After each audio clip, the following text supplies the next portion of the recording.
A 16-year-old from Pennsylvania is lucky to be alive after falling asleep at the wheel and totaling her car, resulting in multiple broken bones. Her rescue came after first responders and EMTs were called automatically by her iPhone's crash detection service. Lindsay Leskovich tells Inside Edition Digital, I drove my friend home to Meadville, and I was on my way home and I was tired, so I was looking for a place to pull off and fell asleep too soon. I went off the side of the road, hit a tree, two telephone poles, and rolled into a ravine. Landed on the roof of the truck 20 feet away from a creek. I was unconscious while I was running and everything, and I woke up to a lady on dispatch talking to me. The incident happened in the early morning hours of August 2nd. Lindsay's parents were away with her brother at a baseball tournament in Illinois. Lindsay's dad and I, my husband, and her brother were all in Illinois. Her brother was competing in the Colt World Series for baseball, and my husband is a coach. So we had gone there. Lindsay had to stay home because she had band camp all week, which was mandatory. She's a Trojanette dance line. And my 19-year-old son, her brother, was here with her for the weekend. So both kids were staying home. Grandma lives right down the street. She does have a permit. She'd been driving very well with her permit. Never thought in a million years that she would actually take the vehicle without us home and without permission. She's a really good kid who made a really poor judgment error.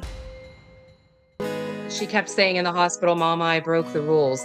And so she knows that she suffered serious consequences for that. A lot of it, and I know it's because she has a big heart. She had friends staying over the night before, and one of them was supposed to be picked up and didn't have a ride and needed to get to work. So she took it upon herself to take this friend home. And like I said, if we had been here, head home, I don't think that she would have ever thought about taking a vehicle. That is lesson number one, that she needed more driving time with a parent. She had been up all night. She had a band performance the night before. Friday night was what we call Meet the Trojans. It was a band performance. It was pretty grueling. She had had a full week of band camp. That Friday is band camp for about 6 to 8 hours, and then they change their clothes and perform. And then she was hanging out with friends at our house. So that is a question that she's gotten a lot. There was no drinking involved. She was not drinking. She was not under the influence of anything. She was exhausted, and she never should have been driving. Because Lindsay lost consciousness when she crashed, it activated the crash detection on her iPhone 14. They had to send coordinates to the responders and try to pinpoint my location since I was so far off the road, nobody would see me. My phone has a thing called crash detection, and it sends the coordinates and a SOS message to emergency contacts. The person on dispatch had to track my phone. If you don't answer in a certain amount of time, they go from their end and turn it on speaker so that they can have you hear them. And that's how she heard the 911 operator, saying, "Hello, are you there? Do you need help?"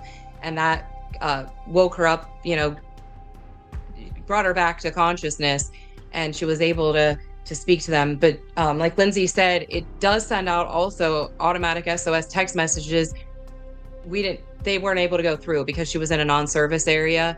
But the call still goes through to 911, and then they are able to ping those coordinates.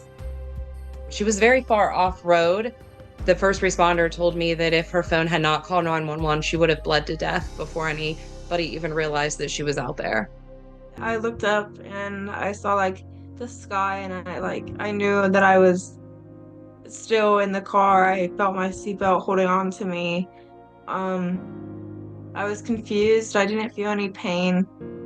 I thrashed around a bit, but the lady on dispatch tried to keep me calm, to let me know I was all okay and that help is on the way.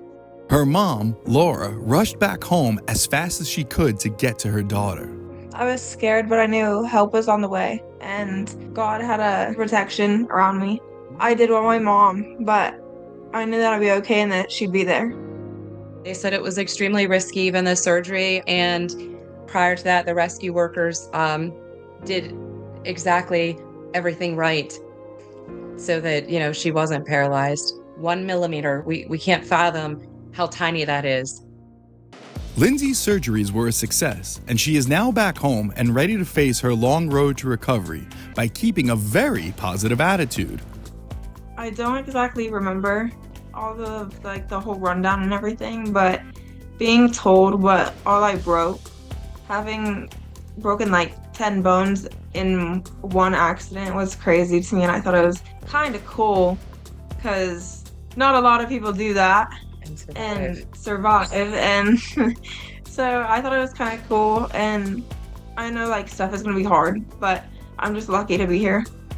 I broke both my hips, my pelvis, I shattered my wrist, my left scapula, and then my back and neck. I lost 3 units of blood, which is 3 whole bags. We've been very impressed with her positive attitude. She really has. She's had such great support from her friends, family, from our community. She knows that she's so blessed to be alive. And I think just knowing that it was a miracle for her to be here has just really put that peaceful spirit in her and kind of given us all of that, things look different right now. She's not going to be able to be involved in the sports and activities that she was before. As for the iPhone that saved her life, well, it doesn't even have a scratch. I mean, with seeing the photos, you would not believe that her phone was 100% completely intact. While Lindsay recovers from her injuries, she is issuing a warning to everyone behind the wheel. Wear your seatbelt for sure, and don't drive tired. Whenever stuff gets hard, always go to the positive side because it really helps.